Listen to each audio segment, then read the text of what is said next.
Estamos começando mais um programa Luz para os Meus Passos. Seja muito bem-vindo.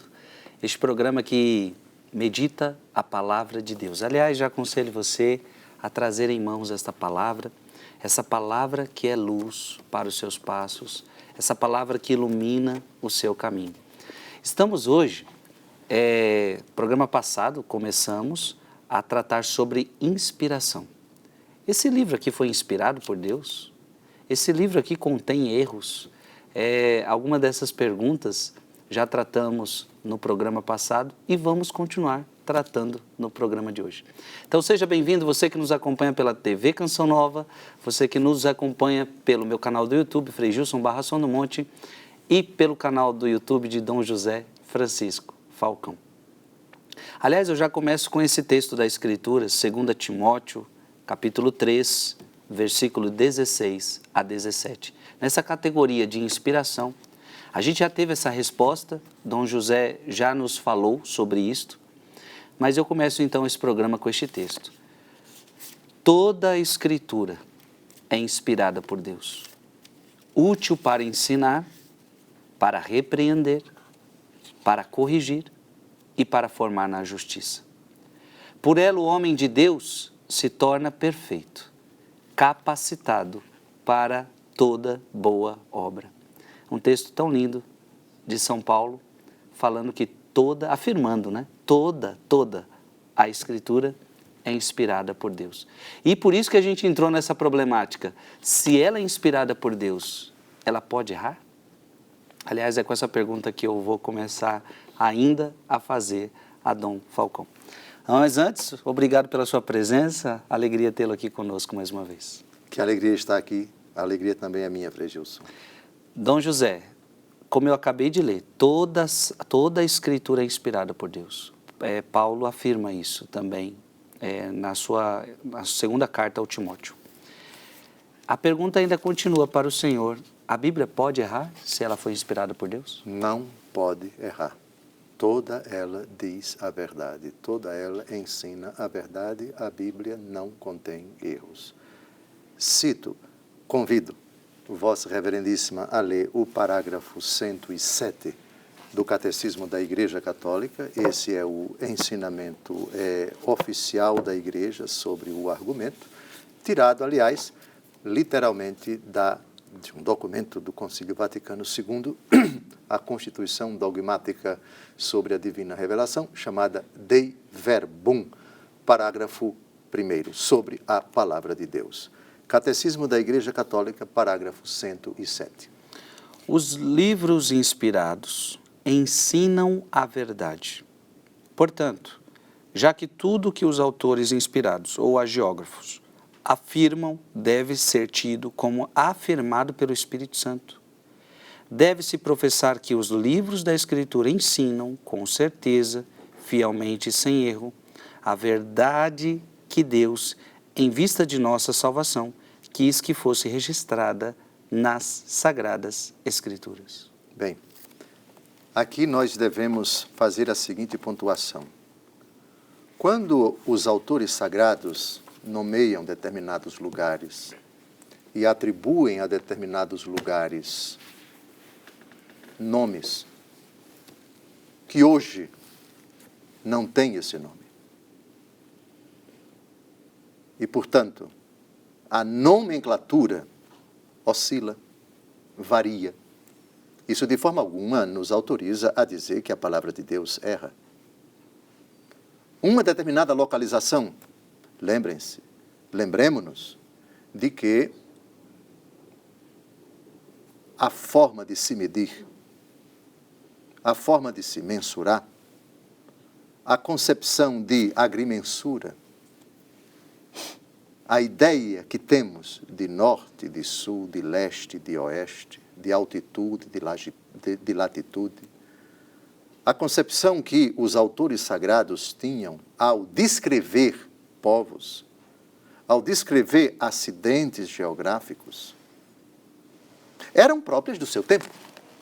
Hoje nós temos GPS, hoje nós temos satélites, hoje nós temos digamos assim, muitos mecanismos para dizer com precisão, para mensurar com precisão determinadas realidades. Mas, daí para você dizer que o autor sagrado chama de monte tal, ou altura tal, ou distância tal, ou tantos quilômetros, que eles estavam equivocados, atenção! Quantidade de a população de uma determinada cidade, etc. Hoje você tem o censo. Naquele tempo, como é que você consegue dizer qual era a população de Nínive? Segundo os critérios da época. Aí vem a arqueologia e consegue provar que as ruínas da cidade de Nínive, na verdade, era assim, era assado, e não tinha tantos habitantes, mas esse número aqui... A questão dos números também, em determinados livros da Bíblia, adquire um número, um valor simbólico. A dizer que Matusalém viveu 970 anos, a biologia, a ciência não consegue, aliás, era exatamente o contrário, porque a expectativa de vida no passado era bem menor do que essa, então a Bíblia errou, exagerou, inventou e disse que Matusalém, ao dizer que tinha 970 anos, alto lá, qual é o gênero literário do livro que descreve a vida de Matusalém? A questão dos números, o simbolismo que eles adquirem nos 11 primeiros capítulos do livro do Gênesis. Cuidado! Quando a gente pega critérios de hoje, quando você pega até elementos válidos de determinadas ciências, arqueologia, botânica, psicologia, sociologia, economia, etc., e você joga para o mundo bíblico, é lógico que a tentação para dizer que a Bíblia errou ao dizer que é isso, ao dizer que é aquilo. Eu proponho à vossa reverendíssima que quando nós terminarmos essa introdução, aborde aqui alguns assuntos, alguns aspectos que alguns alegam ao dizer a Bíblia errou, porque na verdade, etc., o nome desta autoridade, o nome desse rei, não foi na verdade esse rei, foi outro rei, etc. Precisamos então ponderar o seguinte: o rei é fulano de tal, mas como ele era chamado no mundo hebraico? Ou então, a forma de você contar o número dos reis, das dinastias, do tempo em que aconteceu aquela guerra, quais os critérios, a partir de que ano se conta, e essa contagem, ela pode ter cometido algum equívoco. Qual foi o critério que o autor sagrado utilizou para dizer foram tantos anos, foram tantos habitantes, foram tantos soldados, ou a guerra durou tanto tempo, e assim por diante? Qual o conceito de guerra? Tudo isso, Frei Gilson, precisa ser considerado. Acho oportuno que esse assunto lá no finalzinho seja abordado. Faça um apanhado das críticas que alguns dizem, que, acusando a Bíblia de ter cometido erro. Sim. É importante a gente tratar disso.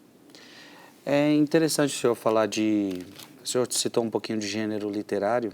E eu acho que nessa questão de a Bíblia contém erros, o maior problema das pessoas, de fato, é o Antigo Testamento, né? É um livro difícil de ser lido em algumas coisas. Alguns podem, eu estava pensando aqui, alguns podem também, Dom José, ficar pensando assim, isso não é um erro quando a Bíblia fala que a serpente falou com Adão, com Eva? Não é um erro quando fala que Jonas ficou... Como é que alguém vai ficar 3 dias dentro do peixe? Isso é um erro. Alguém pode estar se perguntando. Então é muito difícil ler Bíblia para muita gente. Como é que entender essas realidades? E até muitos vão... É isso. Como é que atribui isso? O autor, ao escrever, está mentindo? Ou está contando uma história inventada? O que seria essas histórias que para nós hoje não dá para entender? Uma cobra falando, 3 dias dentro da barriga de um peixe.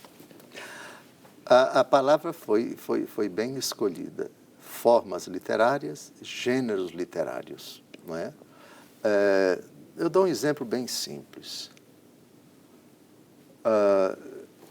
Dos filhos deste solo és mãe gentil, pátria amada, Brasil. É a última frase do hino, nosso lindíssimo hino nacional. Vossa Reverendíssima é filho de sua mãe biológica ou é filho do Brasil? De minha mãe biológica. Pronto, no sentido estrito. No sentido poético, a pátria mãe gentil chama, no hino nacional, Frei Gilson de filho. E o Frei Gilson, ao cantar o hino nacional, está chamando a pátria de mãe. Dos filhos deste solo és mãe gentil. Onde é que eu quero chegar? Ao dizer que a mãe biológica, em sentido estrito, genético, biológico do Frei Gilson, é a mãe dele, de cujo ventre ele saiu, mas é preciso admitir a possibilidade de essa expressão mãe e essa expressão filho, colocada num contexto de gênero literário, de uma forma literária diferente, ter um outro significado. Então, um ser humano, mas fulano tem um temperamento, fulano é uma víbora, é uma cobra. Já ouviu essa expressão? Já. Pronto. O que isso quer dizer? Não é que ele seja uma víbora, não é que ele seja uma cobra, é que ele tem o instinto, tem a animosidade, a audácia, o veneno, se você quiser, da cobra. O mesmo se aplica ao diabo. A serpente, Gênesis capítulo 3, a serpente era o mais astuto de todos os animais da terra. O que é que o autor sagrado quer dizer com isso? A noção de espírito puro, o espírito que não tem matéria, né? Que são os anjos decaídos. Essa noção não era clara no tempo em que o autor do capítulo 3 do livro do Gênesis colocou por escrito essa imagem. Então, ele lançou mão desse dispositivo que nós aqui no Brasil temos e aplicamos realmente. Fulano é uma jararaca, fulano é um escorpião, fulano... Jesus para Herodes vai dizer para aquela raposa. Pronto, tá aí. Jesus fala isso. Exatamente. Então, você usa uma imagem onde você pega um animal, né, sede mansos como as pombas, prudentes como as serpentes, são... Pedro, na primeira carta, capítulo 5, versículo 8, eis que o vosso adversário, o demônio, vos rodeia como um leão que ruge, buscando a quem devorar. Essa mesma imagem no Apocalipse é usada para descrever Jesus, o leão da tribo de Judá. Então, quando você associa animais, seres irracionais que rastejam, como a serpente, animais...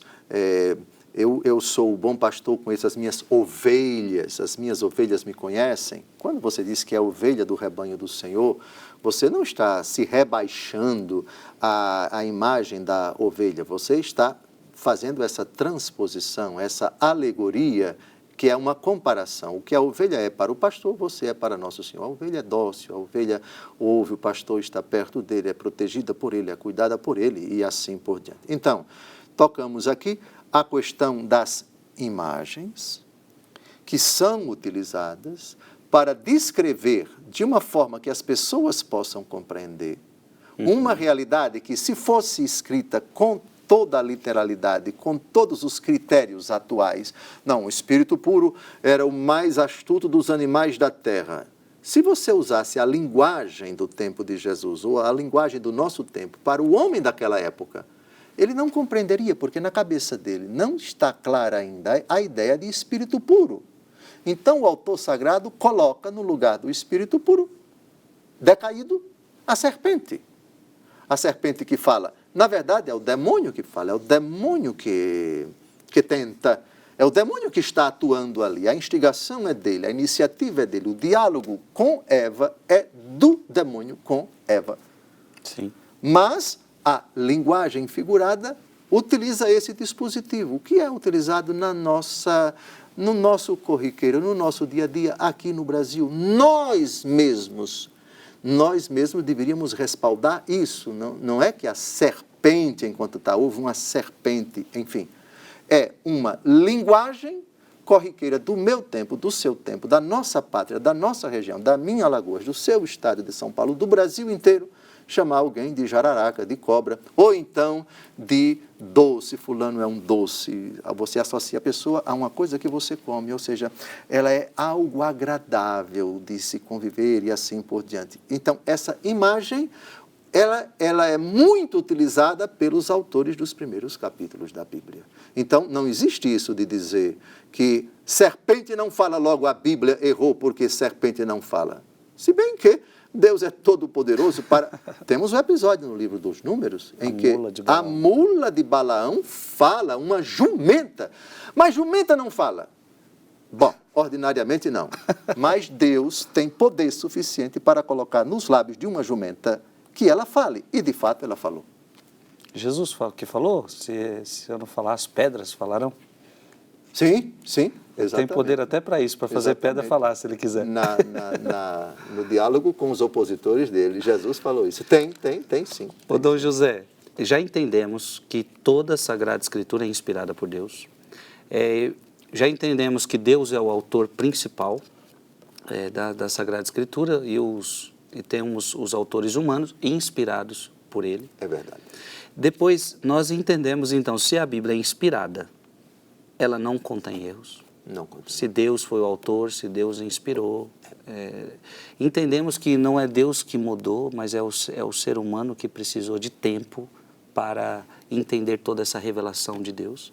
O que inclui também, me permita um adendo, a evolução é da parte da criatura. Exato. A respeito do que ela pensa de si, do que ela pensa do mundo, do que ela pensa até do próprio Deus.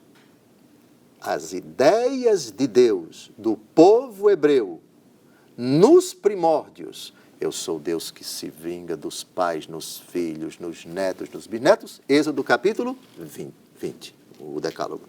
E depois o povo vai evoluindo até o profeta Ezequiel a respeito da responsabilidade individual. Ezequiel é bem claro.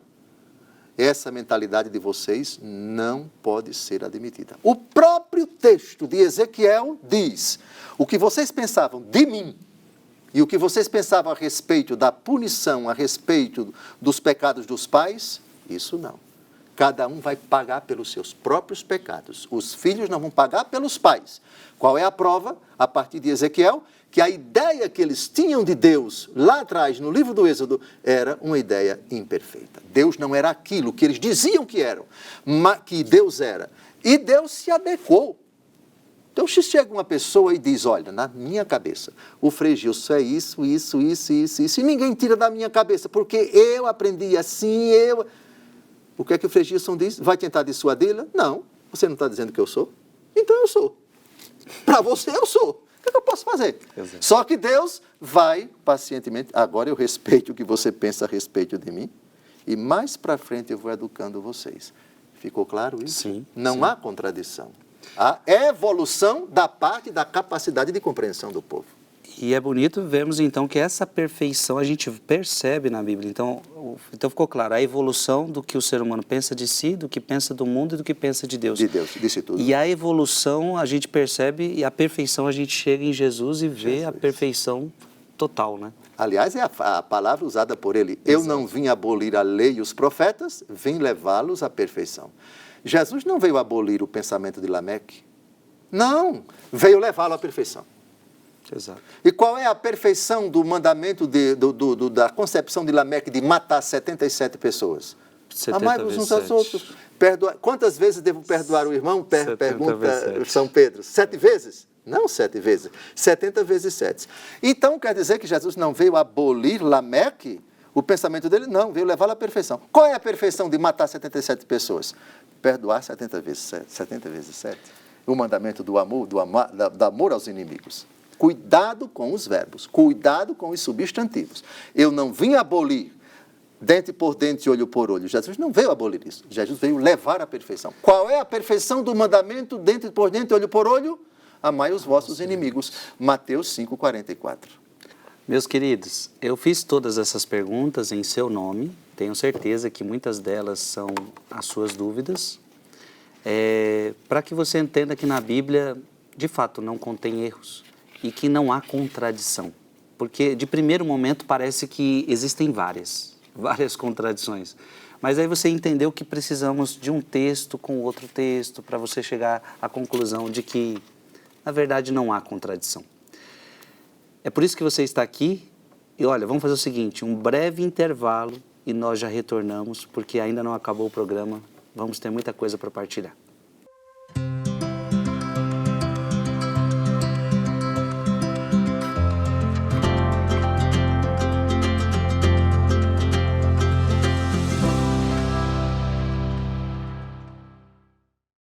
Estamos de volta ao programa Luz para os Meus Passos. O programa de hoje está bom demais. Toda a Sagrada Escritura é inspirada por Deus. Se é inspirada por Deus, não contém erros. Fiz muitas perguntas aqui em seu nome e eu já tenho uma boa notícia para dar para você. A partir de agora, eu já começo a te deixar na expectativa para os próximos programas. Porque até agora é uma introdução, ok? Isso aqui tudo é uma introdução, uma introdução básica para que você consiga adentrar nesse universo da Sagrada Escritura. Mas quando acabar essa introdução, nós vamos caminhar por séries, blocos, como você queira chamar. E a primeira coisa que a gente vai estudar no Antigo Testamento é justamente essa questão que eu e Dom José estávamos conversando aqui agora, que é sobre o pecado original. Então, olha, eu já ouvi isso muitas vezes. Eu não tenho culpa do pecado de Adão e Eva. Eles fizeram isso e a gente se deu tudo mal. O que eu tenho a ver com isso? E então, a primeira coisa que a gente vai estudar no Antigo Testamento é sobre o pecado original. Perguntas que vocês têm. Mas Deus já sabia que eles iriam pecar, aquelas coisas. E se eles não pecassem, o que ia acontecer? Mas quais foram as reais consequências disso ou não? Tem muitas perguntas envolvidas aí. Então, olha, a gente vai ter assunto a mais de metro. Porque se a gente tratar disso aqui agora, a gente não vai tratar com a devida profundidade. Então, agora, olha, compromisso com você. Primeiro assunto que nós vamos tratar do Antigo Testamento, pecado original. Eu vou preparar muitas perguntas para Dom José em seu nome para a gente explorar bem este tema. Eu estava dizendo para Dom José no intervalo agora, é daí que resulta toda a Sagrada Escritura, as histórias, a saga é isso, é Deus vindo ao nosso encontro para perdoar este pecado, perdoar, fazer um sacrifício único e eterno para resolver essa questão para nós. E só Ele podia resolver isto. Então, vai ser muito bom, Dom José, fico feliz de a gente encontrar na inspiração de Deus aqui o nosso norte para os próximos programas. Dom José, vendo que a Bíblia é toda inspirada por Deus, a pergunta que eu faço para o senhor é, nós na Igreja Católica, nós temos a Eucaristia que é muito valiosa para nós. E a Eucaristia nós nos ajoelhamos, nós adoramos, nós entendemos que ali é o nosso Deus. Só que a pergunta é, a Bíblia aqui contém a palavra de Deus. E se é a palavra de Deus, alguém pode pensar, esse livro também não teria que ser adorado? Então, será que nós não temos que nos ajoelhar e dizer, livro, eu te adoro? Como que seria isso? Como é que o católico enxerga este livro sagrado? Bem, a Bíblia Sagrada, qualquer que seja o formato, então esse daqui parece um tijolinho, esse daí é um tijolão maior, etc. Tem Bíblia com mais requintes, mais largas, mais altas, etc. O conteúdo, sem dúvida alguma, é sagrado e, por causa disso, a matéria merece respeito. Primeiro porque matéria, enquanto tal, é obra de Deus, mas, sobretudo, porque ela contém textos sagrados. Mas ela continua sendo matéria. Uhum.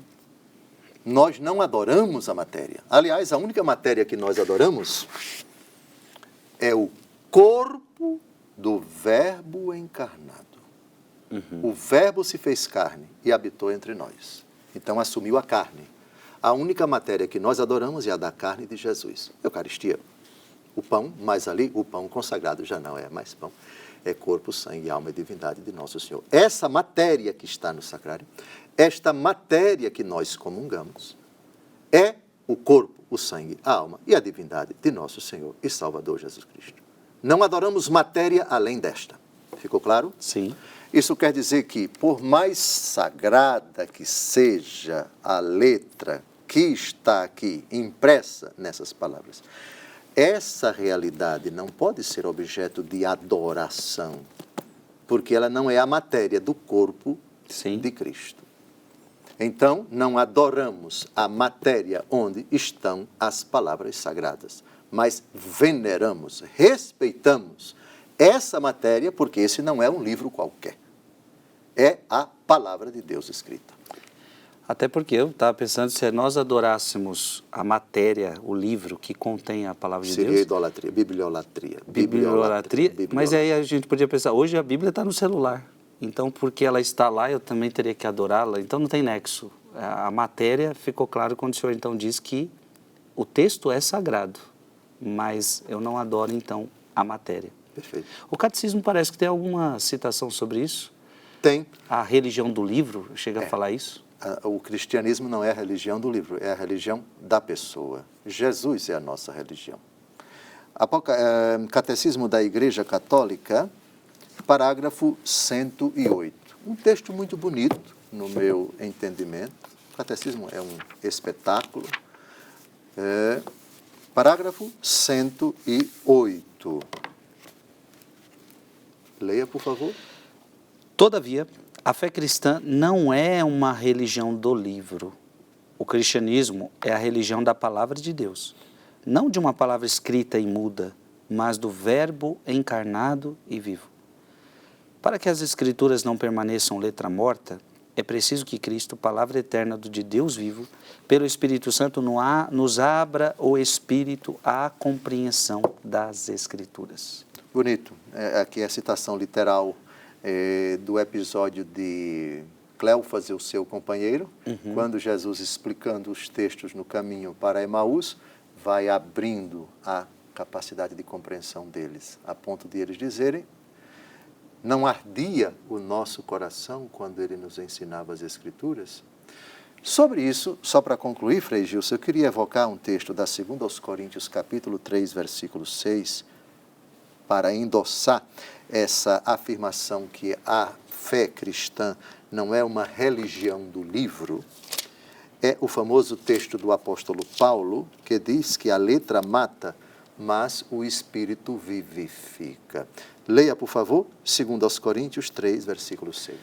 Ele é que nos fez aptos para ser ministros da nova aliança, não a da letra, e sim a do Espírito, porque a letra mata, mas o Espírito vivifica. Perfeito.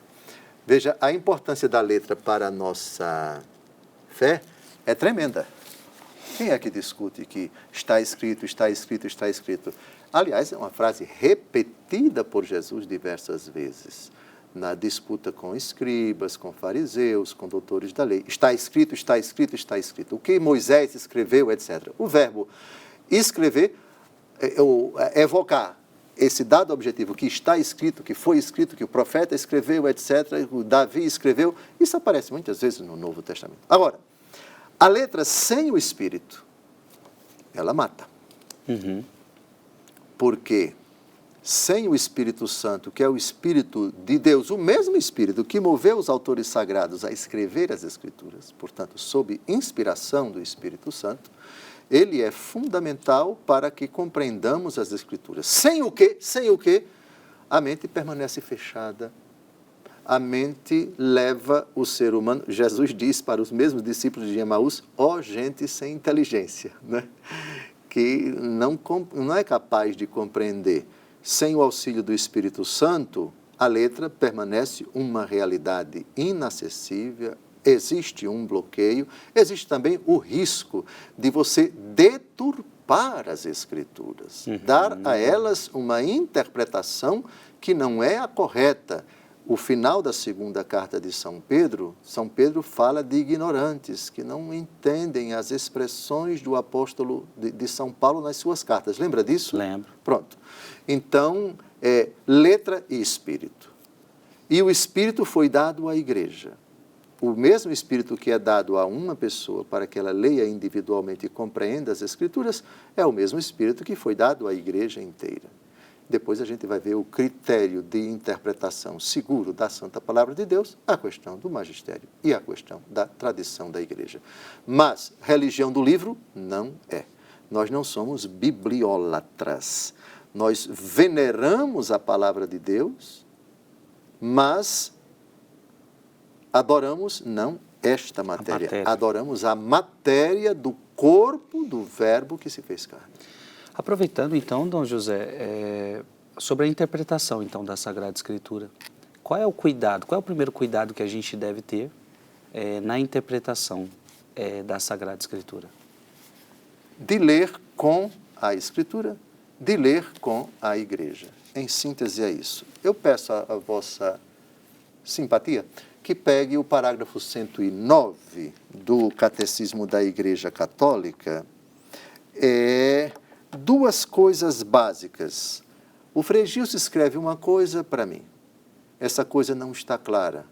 A primeira coisa que eu devo fazer quando eu encontro uma coisa escrita pelo Frei Gilson é bater o telefone para ele. O Vossa Reverendíssima quis dizer o que com essa frase? É a melhor forma de a gente passar isso a limpo. Procurar compreender a mentalidade de quem escreveu. Disso fala de uma forma bonita agora, o parágrafo 109, são 3 linhas apenas. Queira, por favor, vossa generosidade, ler o parágrafo 109 para responder a sua pergunta, que foi bem clara. Qual o cuidado que nós devemos ter? Vários cuidados, mas esse é o primeiro, para interpretar corretamente a Escritura. Na Sagrada Escritura, Deus fala ao homem à maneira dos homens. Para bem interpretar a Escritura, é preciso, portanto, estar atento àquilo que os autores humanos quiseram realmente afirmar e àquilo que Deus quis manifestar-nos pelas palavras deles. Pronto. Está aqui um exemplo clássico. A semente de mostarda é a menor de todas as... Não, então não vamos procurar saber o que Jesus quis dizer, não. Vamos procurar saber o que a botânica disse. Tenha cuidado. Cuidado. A Bíblia se explica com a Bíblia. E se explica com a interpretação que a Igreja dá sobre a Bíblia. E não com a botânica, no caso da semente de mostarda. E me parece que aqui a gente foi no bloco passado, que eu citei a questão de maior e de menor. Sim. Sim. São Paulo, 1 aos Coríntios, capítulo 15, versículo 9. Eu sou o menor dos apóstolos. Não, nós estamos aqui com uma trena. E a gente vai descobrir que ele é o menor dos apóstolos, então ele tinha 2 centímetros. Porque aqui, o menor dos apóstolos, talvez 1 centímetro. Dizer que São Paulo teve 1 centímetro só porque ele disse que é o menor dos apóstolos? Qual é o sentido da palavra menor, meu amigo? Na Bíblia, não na geometria, não na botânica, não na qualquer outro ramo da ciência. Por favor, olha a sabedoria da Igreja, estar atento àquilo que os autores humanos quiseram realmente afirmar. O que foi que Jesus quis realmente afirmar quando disse menor de todas as sementes? A mais insignificante. No contexto geográfico, agrícola, do tempo dele. Situe o texto no contexto, por favor, e pare de lançar mão de uma ciência, o que não é o que a ciência quis dizer, com devido respeito a ela. O sentido não foi de agrimensura, não foi de agricultura, não foi de ciência botânica, quando Jesus falou, num contexto de uma parábola, que a semente de mostarda é a menor dentre todas as sementes da terra. Isso é um exemplo bem simples para a gente compreender essa realidade. A palavra de Deus teve autores que escreveram com uma mentalidade bem precisa. Inserir-se e, quanto possível, descobrir a mentalidade do autor. E aí você descobre, ou no próprio versículo, ou no próprio capítulo, ou no próprio livro. Nós fomos buscar onde? Fomos buscar em Mateus. Dentre todos os nascidos de mulher, ninguém maior do que João. Mas o menor no reino dos céus é maior do que ele. O que é maior e menor? Nos lábios de Jesus, nas palavras de Jesus. Procure saber o que é isso. E também a ajudinha de São Paulo, eu sou o menor dos apóstolos. Depois disso, vá para a semente de mostarda, que é a menor de todas as hortaliças. Era isso que eu ia perguntar para o senhor. Se até hoje é difícil saber o que tal pessoa quis dizer com aquilo, imagine há anos atrás de nós, há mais de 2000 anos atrás, como é que a gente vai saber descobrir a intenção dos autores sagrados? Não é fácil, não é fácil. Veja, aí nós entramos na importância da catequese para os simples. Depois, outra questão, na formação dos catequistas. Depois, na formação dos sacerdotes. Depois, por que não dizer, nós também, bispos, precisamos de formação permanente dos bispos, onde se possibilite um conhecimento bíblico mínimo, uma bibliografia segura, de exegese, de interpretação da palavra de Deus. Eu, particularmente, rendo graças a Deus porque me deu essa paixão pelos padres da igreja. Eu fiquei muito feliz, todos vocês aqui, todos vocês, fiquei tão feliz. No último encontro do qual eu e este cabra participamos, eu estava na casa ali hospedado com ele já estava pregando e eu ainda ia pregar. Aí chegam duas jovens com duas caixas bem assim. Dom José, sua bênção e tal. Eu disse, bem, olha, quando o Dom Frei Gilson chegar, o senhor diz que esses livros chegaram e tal. Eu disse, tá bem. Aí eu vi os livros, a caixa aberta, uma coleção, Os Padres da Igreja, uma coleção que interpreta versículo por versículo todos os textos da Escritura. Eu fiquei muito feliz em saber que a coleção que eu tenho, agora ele tem. Vossa Reverendíssima, portanto, que já está contaminada, no bom sentido, pelos padres da igreja. Pronto, esse é o caminho. Aquilo que Vossa Reverendíssima tem acesso, os padres da igreja, como interpretar nas suas pregações, vá transmitindo. É assim, formando as pessoas, formação bíblica, formação dos padres da igreja, formação do magistério da igreja. Hoje, com o celular, você, por favor, olha, eu vou dar uma dica. Quando eu quero preparar minhas homilias, além dos padres da igreja, eu vou no site clerus, clerus.org. É o site do Dicastério para o Clero. E lá tem uma janelinha, como os padres da igreja interpretam todos os versículos da Escritura. Vou lá, digito, pego o texto.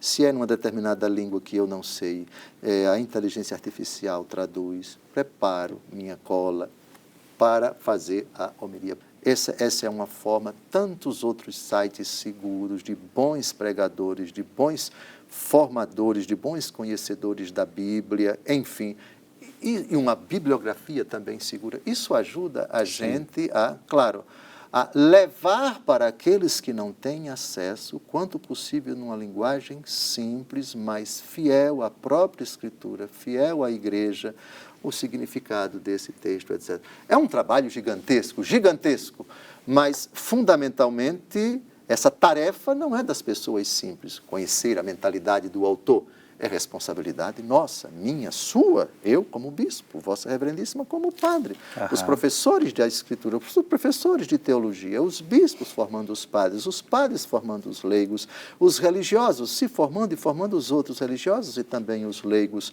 Uma tarefa ingente de possibilitar que essa riqueza chegue ao conhecimento das pessoas numa linguagem clara, para que as pessoas tenham critérios seguros para interpretar essas passagens difíceis. Reconheço, não é uma tarefa fácil, mas, em poucas palavras, esse esforço convoca, congrega e empenha muitas pessoas na igreja. Fundamentalmente, a quem muito for dado, muito será pedido.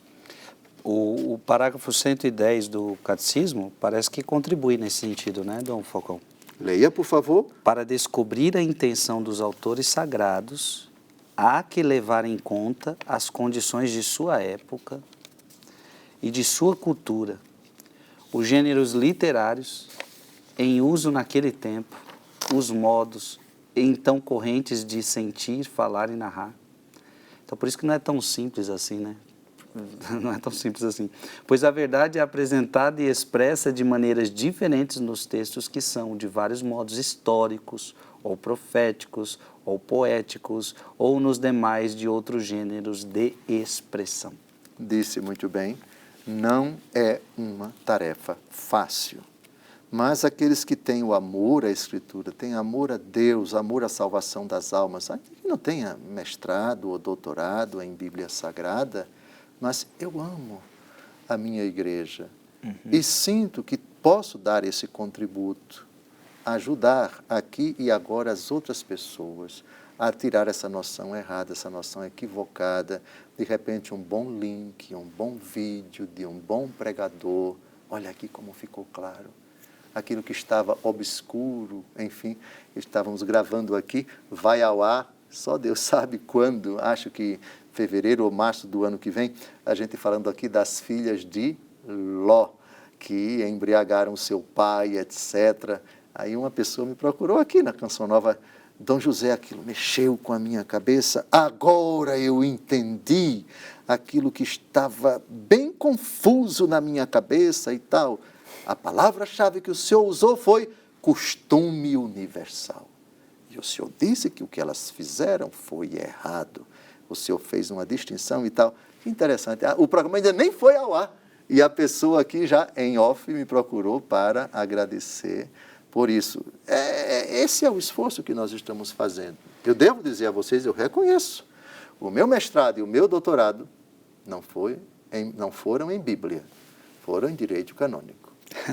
Mas isso não me desautoriza, seja como batizado, eu tenho autoridade como batizado de fazer o que eu estou fazendo com Vossa Reverendíssima, mesmo não tendo mestrado nem doutorado. Reconheço minha limitação, qualquer pessoa especializada em Bíblia, um mestre ou doutor, enfim, pode fazer críticas ferrenhas às minhas respostas aqui e aceito, sem dúvida alguma. Agora, ninguém poderá dizer que a interpretação, aquelas minhas impostações, elas se afastam da Escritura e se afastam dos padres da igreja e se afastam do magistério da igreja. Isso não. O senhor falou uma coisa tão bonita, né? Porque o que ficou claro aqui, eu achei, é isso que as pessoas precisam entender. Para descobrir a intenção do autor, então você vai ter que entender as condições da época, da cultura, gênero literário, tal. É muito difícil. E o senhor deixou isso bem claro. É difícil. É difícil. Eu falo porque eu falo sempre para as pessoas, eu sou sacerdote, eu estudei 4 anos de teologia, 2 anos de filosofia. Eu já acho difícil ler tanta coisa, imagine uma pessoa que não fez todo esse caminho. E, aliás, é por isso que você está aqui, meu querido. É por isso que você está aqui. E aí eu achei importante o senhor dizer isso. A nossa responsabilidade de levar um pouquinho mais mastigadinho para as pessoas, né? O senhor tem falado isso nas homilias que eu vejo o senhor falar. Vocês, padres, têm esse dever de trazer nas homilias a explicação do que esse texto quer dizer, explicar para as pessoas. Porque as pessoas estão no seu trabalho, estão na sua vida, elas não têm esse tempo para se dedicar, né? Então, quando o senhor fala que é nossa responsabilidade dos catequistas, dos sacerdotes, dos bispos, isso é importante, eu creio. Sim. Hoje, com isso daqui, a gente pode resolver tantos dilemas. Senhora catequista, eu tenho uma dificuldade a respeito desse texto. E ela não sabe? Tem várias alternativas. Eu agora não posso lhe dar a resposta, mas vou procurar. Exato. Um site de procura, você... Não estou dizendo que são todos os links e todas as respostas. Na internet tem muita coisa boa e também tem muita coisa que não presta. Tem muita coisa que se diz católica e, na verdade, não é católica. Tem muitos supostos intérpretes da Escritura cuja interpretação você deve colocar em xeque, você deve suspeitar, porque não é interpretação correta. Mas também tem muita gente boa, viu? Tem muita coisa boa, seja em língua portuguesa, seja em outras línguas, mas praticamente todos os aplicativos você já traduz na hora, ou seja, já sai a tradução em português daquele site, daquele pregador, daquela palestra, daquela conferência. Tem coisa realmente boa. Discernir tudo, ficar com o que é bom, sem dúvida alguma, mas você pode ter acesso até em um tempo rapidíssimo àquele vídeo sobre aquele assunto, digita lá, formação... Lógico, tem que passar a limpo para saber se de fato esse pregador é católico, é fiel à igreja, é uma pessoa segura na doutrina, é uma explicação realmente, esse é abalizado, esse é realmente Sim. católico, esse não se desvia da doutrina, esse não traz interpretação absurda, esse é seguro. Faça isso. Você pode ter a ajuda tanto presencial, mas, por favor, seja presencial, seja online, seja repassando. Primeiro, procure averiguar a segurança, a ortodoxia, a firmeza doutrinal, a segurança na tradição, na escritura e no magistério da igreja daquela pessoa que escreveu isso, ou que fez aquela palestra, ou que tem aquela aula e assim por diante. Não, nada está perdido, não. Você dispõe de muita coisa para dirimir dúvidas, para conhecer essas realidades, digamos assim, misteriosas, difíceis da palavra de Deus. Meus queridos, estamos chegando ao fim de mais um programa. Foi uma alegria estar aqui com você, agradecer Dom José Falcão mais uma vez por nos responder, nos ajudar. Olha, estamos quase acabando a nossa introdução. Nesses últimos tempos a gente se determinou nessas três questões importantes da Sagrada Escritura: revelação, tradição e inspiração. Estamos ainda falando sobre inspiração. Ainda vamos ter, o próximo programa ainda é sobre inspiração, mas eu já vou te deixando então com esse gostinho. Terminando essa introdução, nós já vamos tratar do primeiro assunto, pecado original. Porque isso vai afetar em muitos pontos da Sagrada Escritura, e se a gente entende essa base, o que é pecado original, por que do pecado original, por que Deus permitiu isso, e tanta coisa. Então, prepare-se. Eu quero pedir para você, vai convidando outras pessoas, vai avisando outras pessoas, porque esse programa, ele só tende a ficar melhor, viu? Esse programa é aquele que só tende a ficar melhor. Vamos receber a bênção de Deus e espero você semana que vem. Abençoe-vos Deus Todo-Poderoso, Pai e Filho e Espírito Santo. Amém. Amém.